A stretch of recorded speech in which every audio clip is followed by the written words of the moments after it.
Hello there, people, and welcome to another episode of Flight Box. My name is Ray. Thank you so much for joining me, and we are here to talk about a new episode of Daredevil Born Again, the new Disney Plus series, which is essentially Season 4 of Marvel Netflix Daredevil, which I have been enjoying and just got done watching the 4th episode and want to chat with you about it here for a little bit. A spoiler-filled conversation.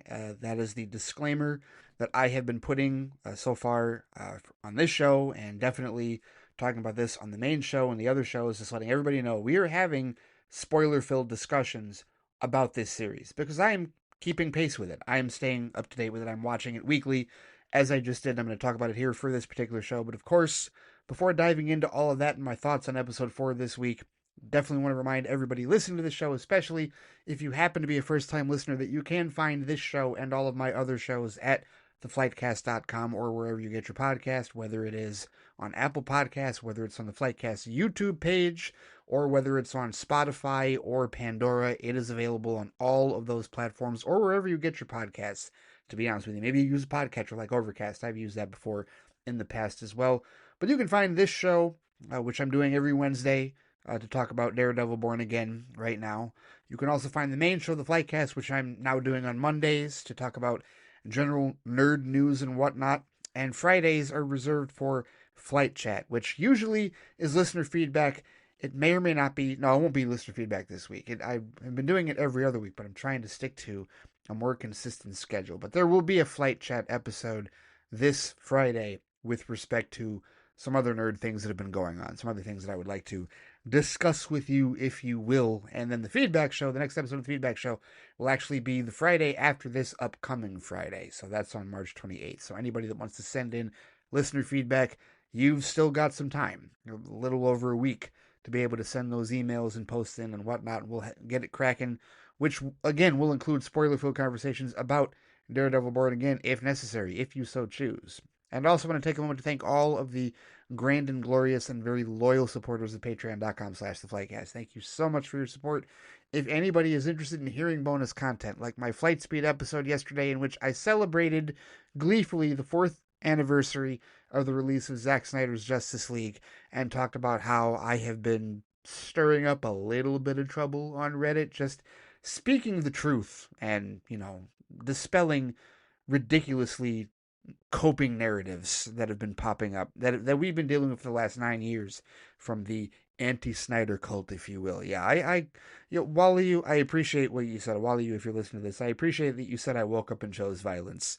Or I chose violence when I left the gym, because I recorded that episode after I left the gym. I appreciated that. Yeah, I went a little hard about it, because I've been on Reddit lately, and I've been talking up a storm with respect to that. It's gotten the blood flowing again, as far as my feelings on that film. But the 4th anniversary of that was an episode of Flight Speed I recorded yesterday on Patreon. Other bonus content as well. And I've been teasing that there's this horror franchise that was recommended to me based on another horror film that I thoroughly enjoy. And people have told me that, well, if you enjoy that film, then you'll probably enjoy this other set of horror movies that definitely takes its inspiration from, if you will. And so far, yes, I want to do a review of the whole thing once I finally get through all of it, which hopefully will be this weekend. That's what I want to do. I want to watch the other movies this weekend. So hopefully pretty soon that episode of Flight Review will be posted to Patreon not too long from now. But if you are a flight officer, you will get access to that. You'll get access to all the other bonus content that I have posted at patreon.com/theflightcast and will post in the not too distant future. So thank you so much for those of you who do support patreon.com/theflightcast, and thank you to those of you who are interested in signing up and might sign up in the not too distant future. I hope that you enjoy all of the bonus content there. All right, let's talk about Daredevil Born Again episode 4, titled Sic Semper Systema, which I had to look that up. Anytime anybody uses Latin or anything, any language like that for a title, I have to look it up. But apparently, Sic Semper Systema is a play on the phrase Sic Semper Tyrannis, which means thus always to tyrants. And apparently that's allegedly what Brutus said after he assassinated Julius Caesar. It's what John Wilkes Booth said before he assassinated Abraham Lincoln. Okay, so apparently the phrase here, Sic Semper Systema, is meant to be taken as thus always to justice, it seems. And that's a very intriguing title because it really does speak to exactly what I think is going on in this episode. And I will admit, there were times in this episode where I was like, I don't know where this is going, and I'm not entirely certain, like, how I feel about this episode. Because let's be honest, strong start, really strong start to this show. I mean, those first two episodes, absolutely, right? That Kingpin getting elected mayor and all the stuff going on, and then the beginning of Hector's trial, and then the trial episode itself, which was high octane courtroom drama, and it was really well done. It was a really strong start. And then you get to this episode, and it's like, I think what it was, truthfully, as we, like I said, one more time, spoiler warning. I think that with respect to this week's episode, I think because of how last week ended, with Hector getting shot in the head, with Hector's death, I think that perhaps and maybe a number of you that were watching the episode, maybe you felt the same way. You were expecting something a bit more high octane in terms of the pursuit of whoever in the hell killed Hector. Because we're all pretty much, and certainly at this point, I think, we're all pretty much convinced it wasn't Frank. Right? The red herring at the end of episode 3, the hollow of his hand, led that leads the uninitiated, if you will, who's watching Daredevil for the first time, to believe, oh my goodness, the Punisher. No, it's not the Punisher. It was part of this Punisher cult, right? These cops that wear the Punisher symbol and, think it's a badge of honor, and I talked last week about how it really reminds me of the Rorschach cult from the Watchmen limited series. I think it's very similar, but, it's got the real world like imagery and implications. I mean, any of us living here in the U.S., come on, you see the similarities, you see the allegories, you know exactly what this is, and so the thing is, you're pretty certain that it's not Frank, and that it's the wannabe fanboys, which is what he calls them in this particular episode, or something to that effect. But no, you just, I think because of how shocking the death was at the end, Hector's death was at the end of last week's episode, there was definitely a part of me that expected a more dogged investigation and more high octane stakes, if you will. And that really did not happen. I mean, don't get me wrong, Matt's poking around, and the first, 4 or 5 minutes of this episode definitely like dives into his reaction.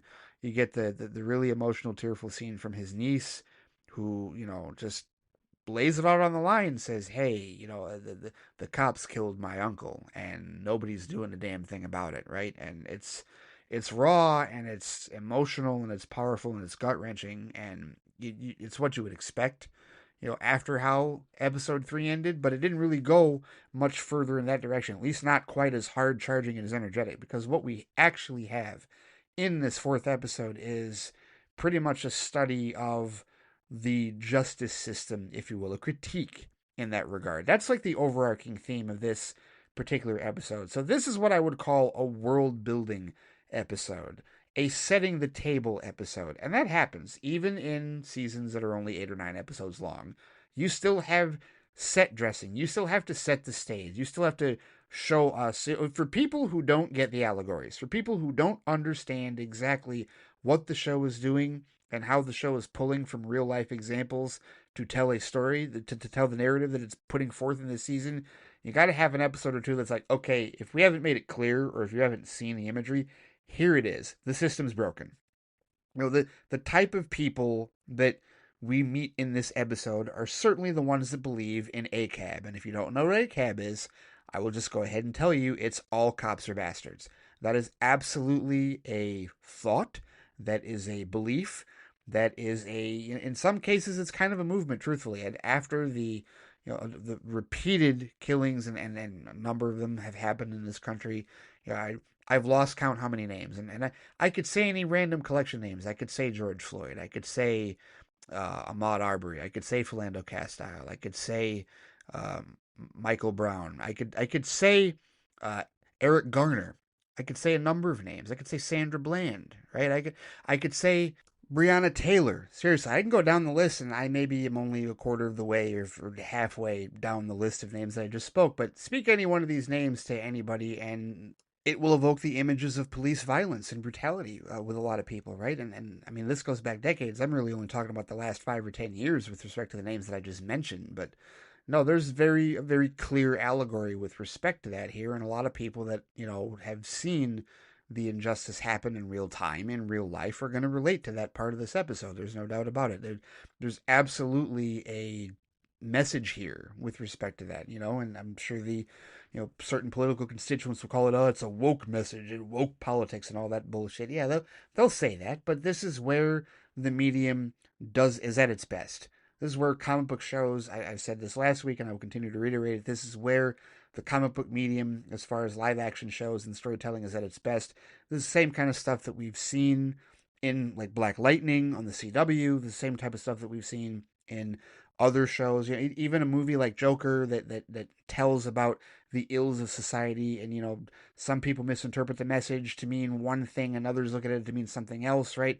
Like, this medium, continues to demonstrate the power of being able to tell stories about ourselves, to be able to tell stories about the world that we live in without being so overt, right? It's not like any of the names that I mentioned are blatantly thrown into this show. They don't need to be, because all they do is use their own characters and they tell stories similar. They actually create allegories, and you feel that. You absolutely feel that here, and there's a lot of relatable stuff in here for working class individuals. And look, to be clear, when he first met Leroy in this episode, the dude that got popped for eating fiddle faddle, I didn't know what it was, but here, let me ask you this. When you first saw that scene of Leroy sitting in cuffs on the side with the cops eating the fiddle faddle outside and talking about how this wasn't part of evidence, I bought this shit, what did you think? What did you think was going to happen to Leroy? What popped into your head? Oh, any number of scenarios could have popped into your head. Now, what happened was he was taken away peacefully.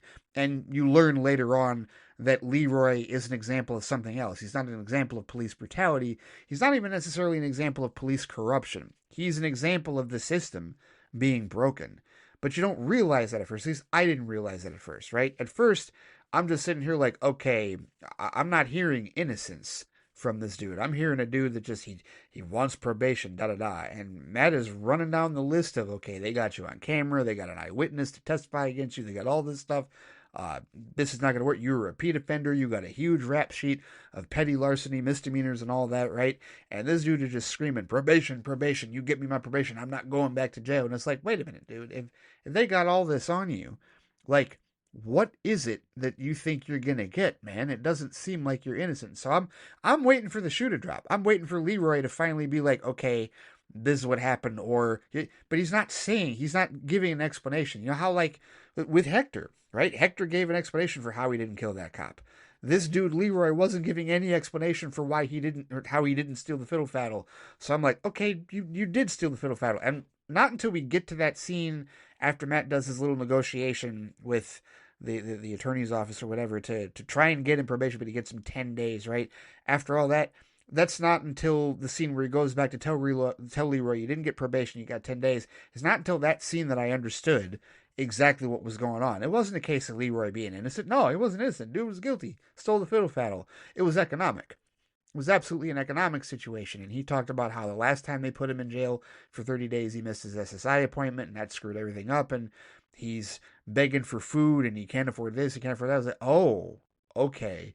So this was, I stole the fiddle faddle because I'm hungry. And you know what? I even appreciated that his character admitted, sometimes I want a dessert. He said that. Sometimes I want a dessert. And he wanted the fiddle faddle. But he's somebody who feels like he's been driven to this. The system has pushed him into a life like this. And I know a lot of people will look at that and go, wow, he's playing victim. I can't believe he should pull himself up by his bootstraps and stop being lazy. If he would just, do the work and actually be a productive member of society, then he wouldn't have to worry about it. There are a lot of people that feel that way, and that's part of the problem. Just bringing the real world shit into a show like this.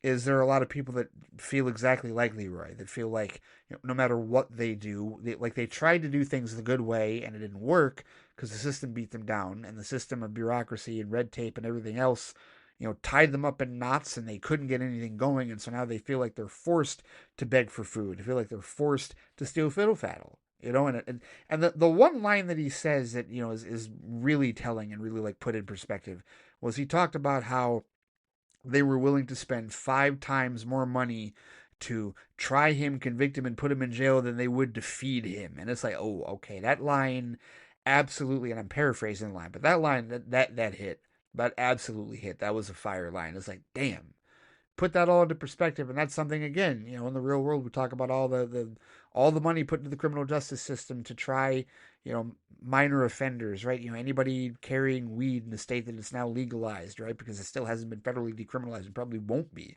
under the current administration, that's for sure. But either way, right? You got these people that are getting jailed for petty offenses, little shit, nothing, none of the major crimes or whatever. And yeah, the system is spending so much money, so many taxpayers' dollars to put them in jail instead of simply allowing them the tools and the resources so they don't feel like they have to go hungry in the first place, right? It's people that feel like they have been pushed to a point of desperation. And while you have a whole lot of people that think, oh, woe is me, you're crying, I did this, I did that, I didn't have to steal or whatever, you don't know their story, you don't know their perspective, and we don't know all of Leroy's story, we don't know all of his perspective. All we know is that he feels like he has been robbed. The system has robbed him. And so that's why he is not grateful at all about the 10 days that Matt got him, because he just feels like the system's just going to put him in that never-ending cycle of being dependent on it and always getting screwed over to the point where he feels like he has to steal, right? And it's not major offenses, right? We're not talking about anybody that killed, talking about a murderer or a trafficker, like flipping Turk from season 1 of Daredevil. That dude was a criminal, right?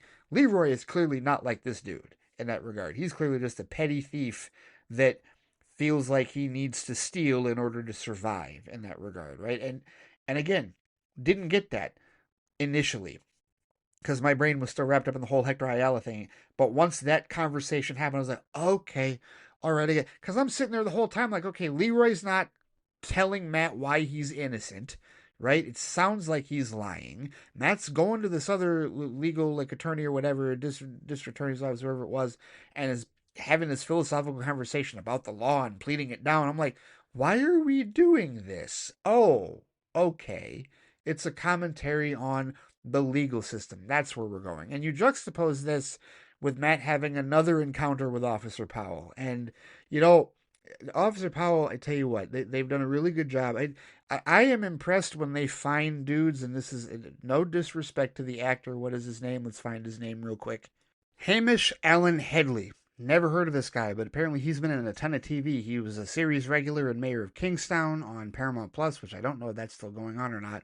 But he's guest starred in The Good Doctor, Law and Order SVU, FBI.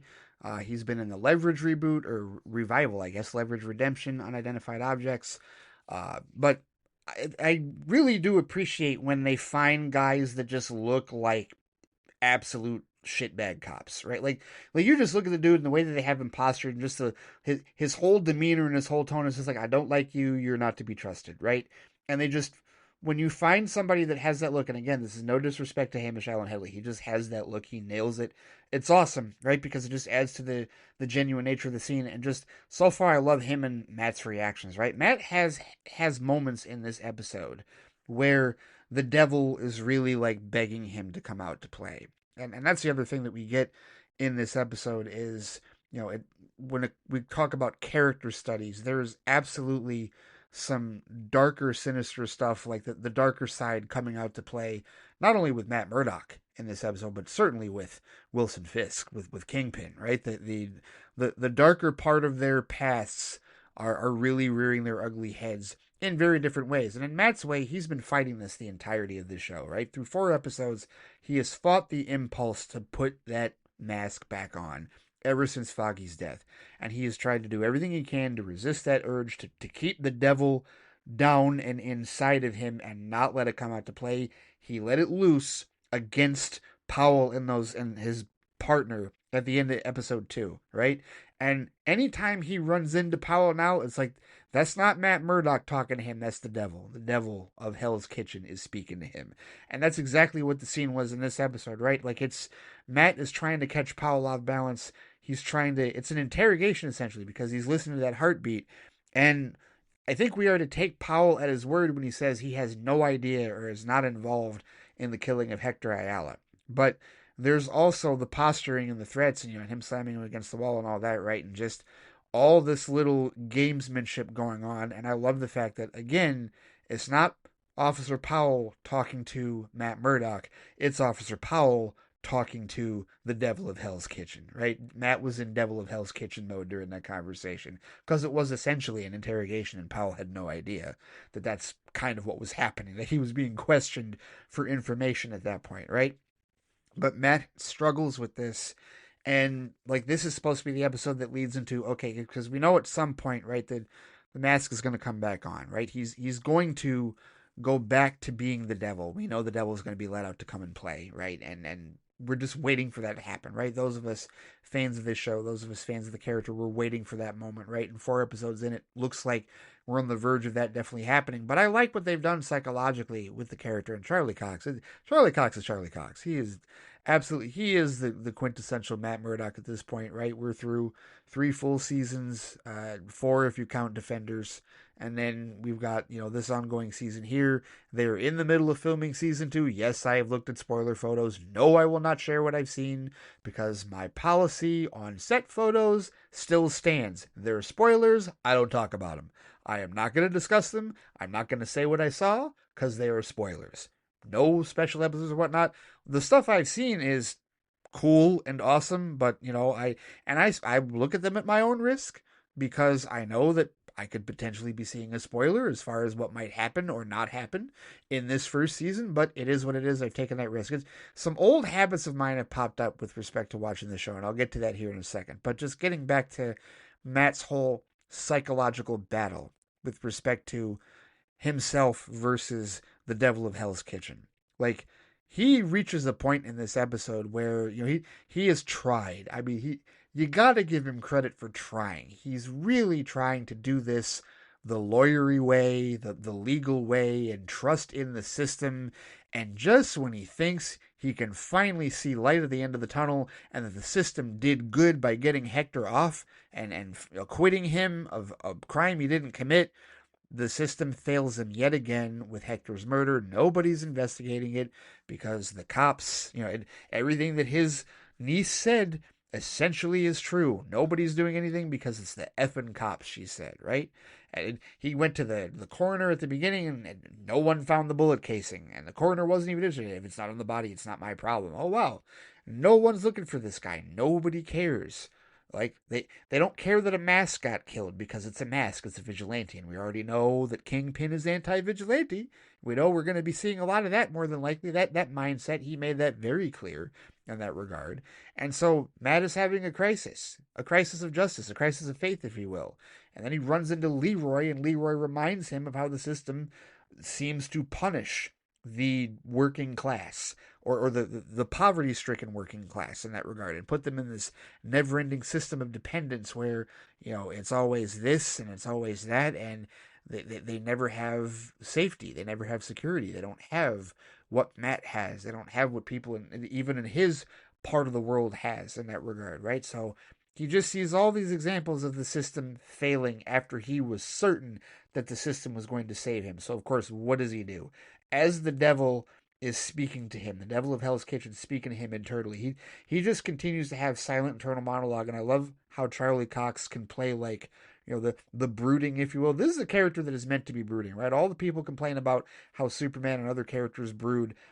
Daredevil is a character that, like, brooding is part of what he does. At least from my perspective, I haven't read Daredevil comics, but, between seeing the Ben Affleck film from 2003, the director's cut, because it's better, the extended cut, between seeing this show, like all incarnations of Daredevil I've seen, brooding is part of the character. Brooding is part of the job, and Charlie Cox does it extremely well. No dialogue necessary. You know that the wheels are turning, and he just feels like, what, this isn't working. I thought I could make this work as the lawyer, and I'm not getting anywhere, right? And so you understand. I mean, initially, I'm like when he found the bullet casing, so easily was able, using his senses, his heightened senses, he was able to find the bullet casing in that grate, in the sewer, and then he sneaks off, and it's like you knew exactly who he was going to go visit. You knew exactly who he was going to go talk to. The question was why. Why was he going to talk to it? And I will tell you what, John Bernthal, I mean, what a welcome return. John Bernthal, our Punisher, right? The MCU's Punisher. And No, I did not see season 2 of The Punisher. I did see season 1, phenomenal. And obviously I saw season 2 of Daredevil, where he appeared, where he first appeared and was a massive part of that season. That was his introduction. John Bernthal, fantastic. And I love the scenes, the dialogue between Frank Castle and Matt Murdock. Because Charlie Cox and John Bernthal, the explosive chemistry that they have with respect to, the verbal punches and the verbal sparring going all the way back to that scene in season 2 of Daredevil over on Marvel Netflix. Like, they know what they're doing, and it's powerful and it's emotional. And Frank is able to get Matt to admit his real emotions, right? That he's able to bring the devil out, right? Because Frank is a personification of what the devil is, right? The difference is that Matt is still trying to, he's still doing it on a more like lessened way than Frank, right? Like, he's not trying to kill, like he's not a killer. Frank's gone. Frank is like, no, I kill, right? My whole point is killing. Like, that is what I do. I kill bad guys. I kill really bad guys. I'm not trying to do this in a costume. I don't need to hide my face. I'm not trying to have an alter ego. I'm not trying to do all this other, pussyfoot and shit. Like, I am who I am. And he's trying to elicit that in Matt. Not that he's trying to get Matt to kill, but he's trying to get Matt to be honest about himself. Because again, Matt's been trying to contain the devil of Hell's Kitchen. And Frank basically says, you're not here because you want my help. You're here because you want my permission to let the devil out. You know, in your heart of hearts, that the devil is the only way that this is going to get done. You can't rely on the system. Frank, F the system as far as Frank is concerned, right? And he reminds us of that, makes that abundantly clear. And he's basically trying to impart that to Matt. And Matt, as much as he wishes to resist, as much as he tries to fight it, Frank does bring out the devil of Hell's Kitchen in him again, gets him to hit him. And I love how, he strikes him, like he pushes his buttons, right? He pushes his buttons about Hector, Frank does. He pushes buttons about Foggy, right? He actually gets Matt to punch him, and then Matt immediately recoils, like, oh, damn you, Frank. It's like, I'm sorry, I apologize. And Frank's like, what are you sorry for? That's the most honest thing you've done. And he's right. He's absolutely right. You're looking at it like, come on, Matt, listen. We all want you to be the devil of Hell's Kitchen again, but we're also seeing how this is tearing you up, and you need to be the devil of Hell's Kitchen. This isn't just about getting justice. This isn't just about making certain that things actually happen because the system is broken. This is about what you need personally as a character. You need this. You need to put that mask back on. You need to get it going again, right? That's what has to happen. And you may have fought it for as long as possible, and you may have tried to deny it, but it is who you are. You are the devil of Hell's Kitchen. So get it cracking. And that was a fantastic way for them to do it, a fantastic payoff with respect to that. And so you've got that dynamic going on with Matt, right? And I think it's cool that, he has that moment with Heather. Obviously they sleep together, and they clearly they're in a relationship. She's staying at his place, and I'm sure that this is going to cause some issues, right? Because right now he has the regular life, right? He's got the regular life. He's the partner with McDuffie, and they got the law firm, and yeah, they've got their stuff here and there, but he's got the lawyer life. He's got the girl. Like, there are parts of his life that are enviable in this regard, and you just know that as soon as he puts that mask back on, that all of the regular stuff in his life is about to take a toll, including his relationship with Heather. We can already see that coming. We can already see that going, right? Because there's the other part, the other character study that we're doing here, and that is Kingpin. One of Heather's clients that she can't tell him about, and what's going to happen. Yeah, if we get to that point where Matt finds out that Heather has been counseling the Fisks, Wilson and Vanessa. And that whole dynamic, because we finally get some information on Adam, the dude that Vanessa cheated on Wilson with, and the affair, when Wilson was away and all that. And we get to the nitty gritty, and this is where the character study on Kingpin comes into play, because we're still not entirely certain what his motives are.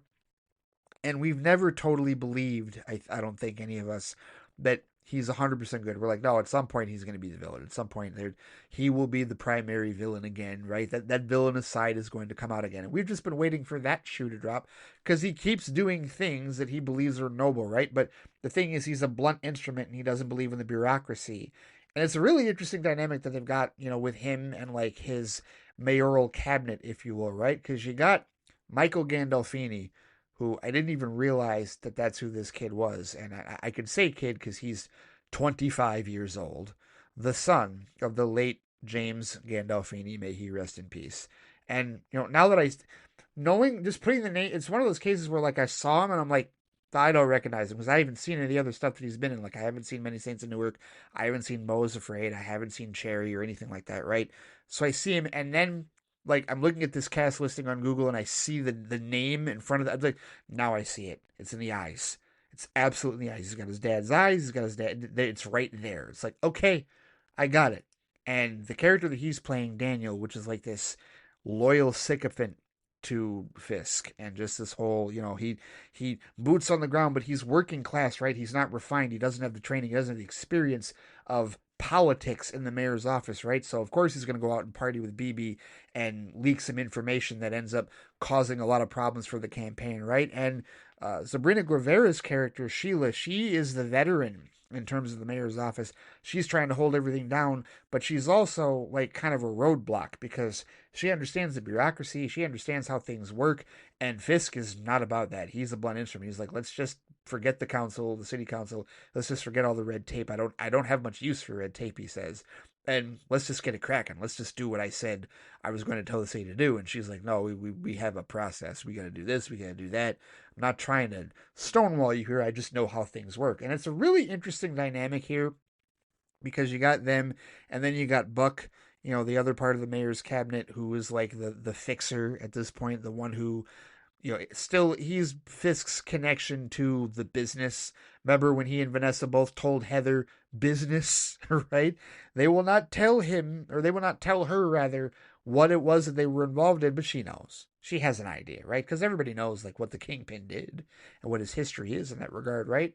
But this little triumvirate that he's got in his like mayor's cabinet, if you will, I think it's a really interesting dynamic because the fact that the seasoned one Sheila is the brown one, the brown woman, no less, and she's the one with the most experience. She's the one with the the best understanding of how to get things done, historically speaking, in a New York political race, and she's the one that is the roadblock. She's the one trying to be the voice of reason, while Fisk and Daniel Gandolfini's character and Buck are just like whatever. Let's just uh, barrel through. Let's just do it our way in that regard. And there's a lot of real life parallels with respect to that as well, from a social economic standpoint, from a social political standpoint, no doubt, with respect to that dynamic. I don't think that's a mistake either. I think that's also artfully done and carefully planned in that regard. And I really like how this show plays with real world dynamics. But again, doesn't do it heavy handed, doesn't like name any of the real life stuff, just creates the allegory that is identical to it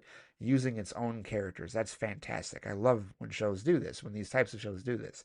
And so throughout the character dynamic, the character study of Fisk, you find out, the odds, him and Vanessa being at odds and where all that came from and how the affair came from. And you find out later that he's flat out lying when he says he doesn't know where Adam is. Vanessa probably doesn't know where he is.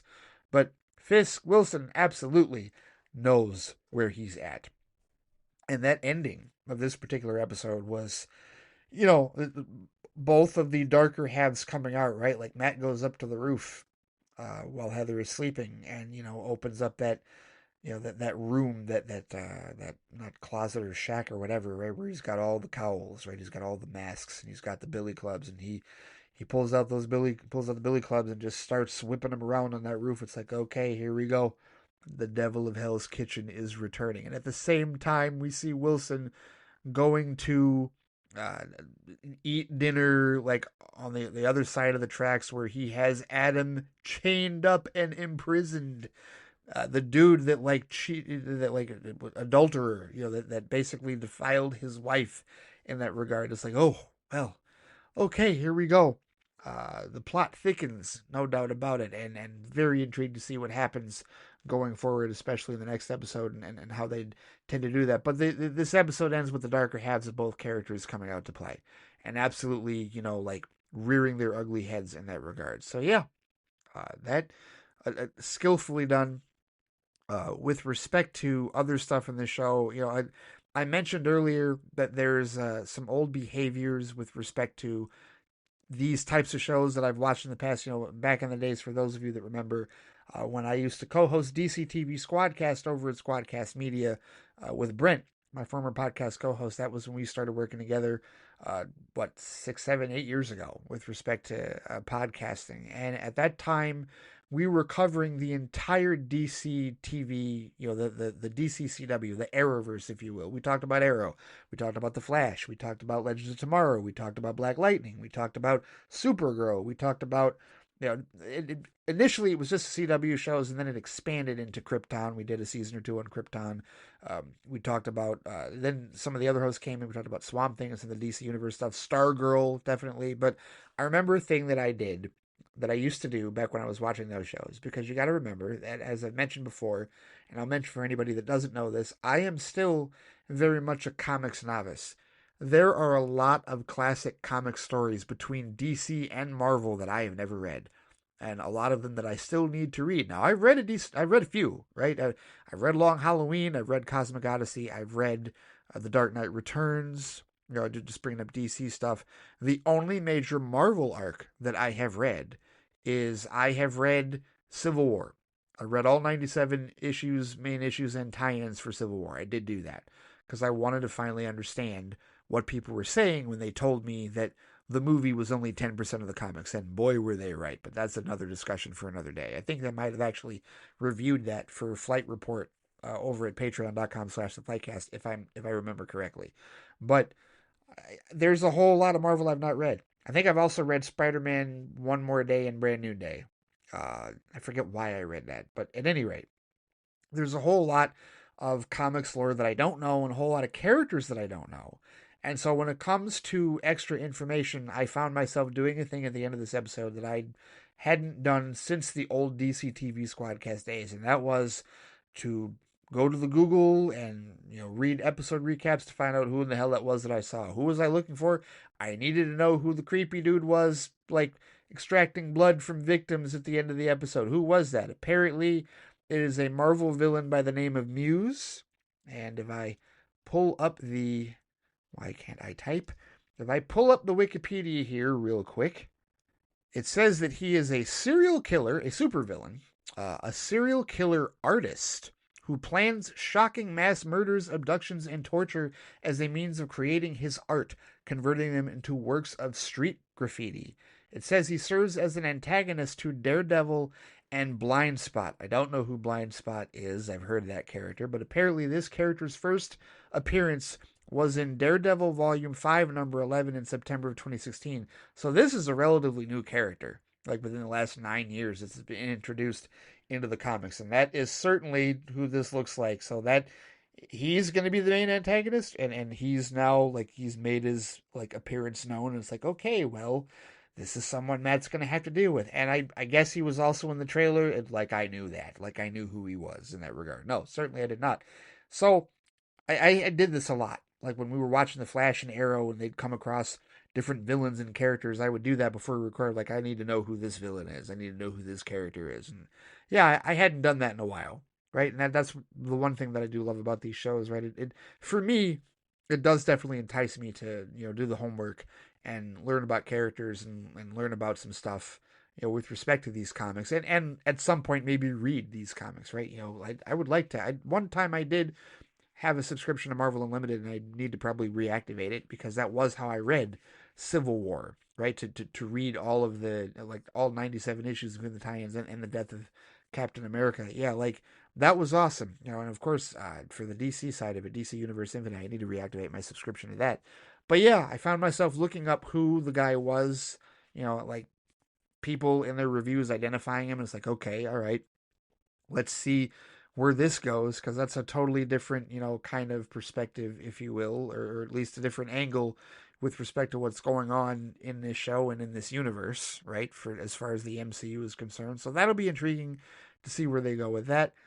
And like I also mentioned earlier, I have been, like on Reddit, I have been seeing, spoiler photos of season 2 that has begun filming. I've also, I mentioned before that I'm not really like terribly interested. Like, I don't need to know the nuts and bolts of all of the creative changes that were made, but I will say that certain headlines have flashed like, across, my timeline or on my phone, and I'm just like, intriguing. Like the fact that they did not originally they did not cast Eilert Zurer as Vanessa. They had recast her with a different actress whose name escapes me at the moment.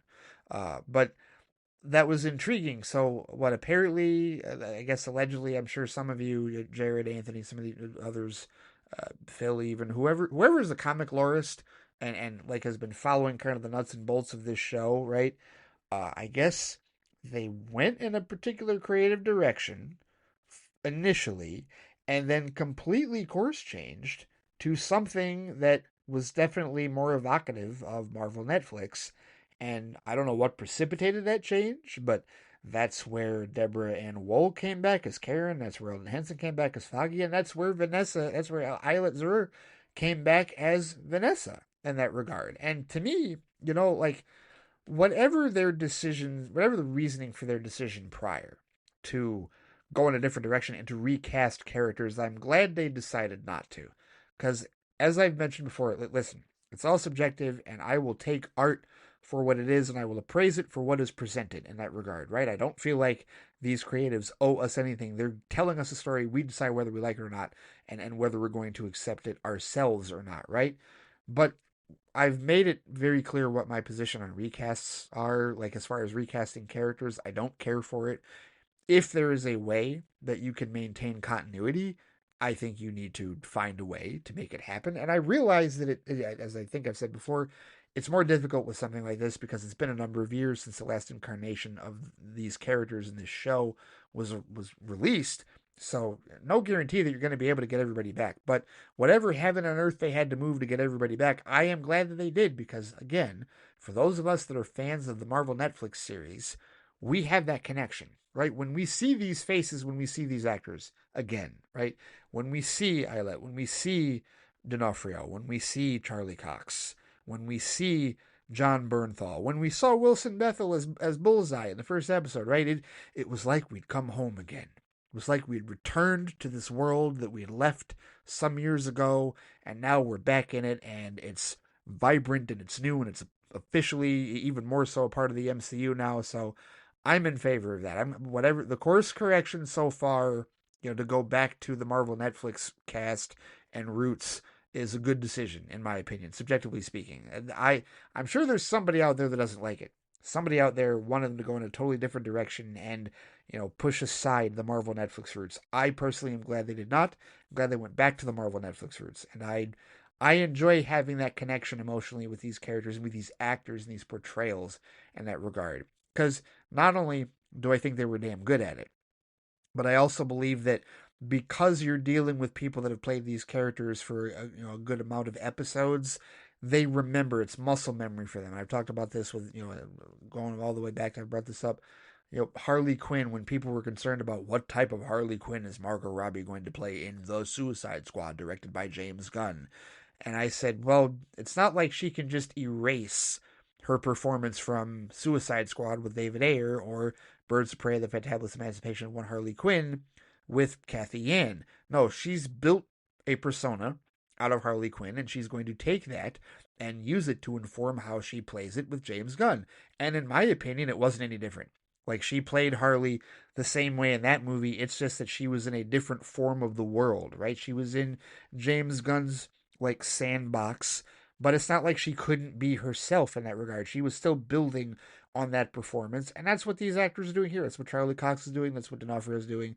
That's what John Bernthal is doing. Anybody that has been in this role before, they are building upon the work that they did over on Marvel Netflix, and they are enhancing it now, and they're using that experience to enhance their performances in this show. And so far, aces through 4 episodes. Even a world-building episode like this one, that wasn't quite as high octane as the previous 3 episodes, still, with all the allegories with the justice system and the character studies in terms of the darker sides of Fisk and Murdoch, the reintroduction, the welcome return of John Bernthal as Punisher, another strong episode, another solid episode of the show, no doubt. We're 4 episodes in. We've got, 4 or 5 left, right? It's an 8 or 9 episode season, so we're getting to it, and the way that this episode ended, not only with, Muse, like showing you, in earnest what he does, but also with Matt, breaking out the mask and the Billy Club again. It's only a matter of time before we see him in that suit. May happen in the next episode, right? We'll see how it goes. And of course, Fisk, how long is it going to be before Vanessa finds out that he has Adam in prison there? Or maybe she knows and it's part of the animosity, in terms of their relationship in that regard. And the strife that is going on between the two of them. I don't know. Very intriguing. But so far, really good. Thoroughly enjoy it. I think those are my capsule thoughts with respect to this week's episode. And so that will do it for this particular episode of Flightbox. Thank you so much for listening. Thank you so much for supporting the Flightcast. If you're watching Daredevil Born Again, and I hope that you were caught up before you listened to this episode, I gave the spoiler warning a couple of times at the beginning. But if you're watching Daredevil Born Again and you want to comment on this, you want to have a spoiler-filled, not spoiler-free, spoiler-filled chat about this in Flight Chat for the feedback show next week, we'll get the spoiler warning tags out for that. You know where to find me on BLUESKY at Flightcast. There's also the Flightcast Facebook page, and of course that can be reached by email at ray@theflightcast.com. All right, take care, stay safe out there, and I will see you all next week when we talk about episode 5 of Daredevil Born Again. All right, take it easy.